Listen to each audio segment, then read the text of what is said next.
મકરપુરા પોલીસે માણેજામાં દારૂના કટિંગ દરમિયાન ત્રાટકીને એક કન્ટેનર સહિત 4 વાહનો અને લાખોની કિંમતનો વિદેશી દારૂ કબજે કર્યો. ગાંધીના ગુજરાતમાં દારૂબંધીનો કાયદો અમલમાં હોવા છતાં જમીન પર તેની હકીકત ચિંતાજનક બની છે. દારૂ વેચનારા બેખોફ રીતે વેચાણ કરે છે અને પીનારા ખુલ્લેઆમ પીએ છે, જ્યારે કહેવાતી હાઈટેક પોલીસ દારૂબંધીના કાયદાનો કડક અમલ કરાવવામાં નિષ્ફળ રહી છે.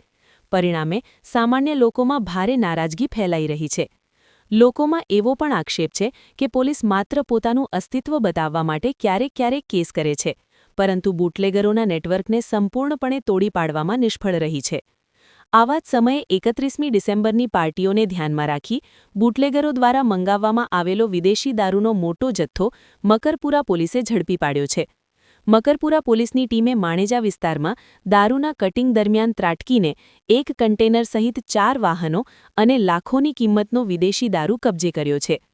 આ કાર્યવાહીમાં 2 આરોપીઓની ધરપકડ કરવામાં આવી છે, જ્યારે મુખ્ય બુટલેગર પોલીસને ચકમો આપી ફરાર થઈ જવામાં સફળ રહ્યો છે. મળતી માહિતી મુજબ મકરપુરા પોલીસને માણેજા વિસ્તારમાં વિદેશી દારૂ ઉતારવામાં આવી રહ્યો હોવાની ચોક્કસ બાતમી મળી હતી, જેના આધારે પોલીસ કાફલાએ દરોડો પાડ્યો હતો. પોલીસને જોઈ દારૂ લેવા આવેલા કેરિયરો અને બુટલેગરોમાં નાસભાગ મચી ગઈ હતી.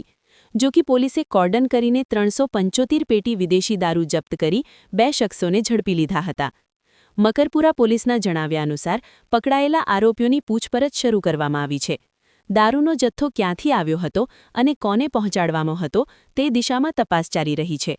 ફરાર મુખ્ય બુટલેગરને ઝડપી પાડવા અલગ-અલગ ટીમો બનાવી ચક્રો ગતિમાન કરાયા છે. જો કે પ્રશ્ન એ છે કે દારૂબંધી જેવા કડક કાયદા હોવા છતાં આવા જંગી જથ્થા શહેરોમાં કેવી રીતે ઘૂસી આવે છે. પોલીસની સતત કાર્યવાહી છતાં મુખ્ય બુટલેગરો બચી જાય છે, જે વ્યવસ્થાની ખામી તરફ સ્પષ્ટ ઇશારો કરે છે. દારૂ પીવો સ્વાસ્થ્ય માટે હાનિકારક છે.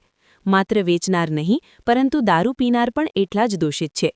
સમાજના હિતમાં દારૂથી દૂર રહેવું અને કાયદાનું સન્માન કરવું હવે સમયની માંગ છે.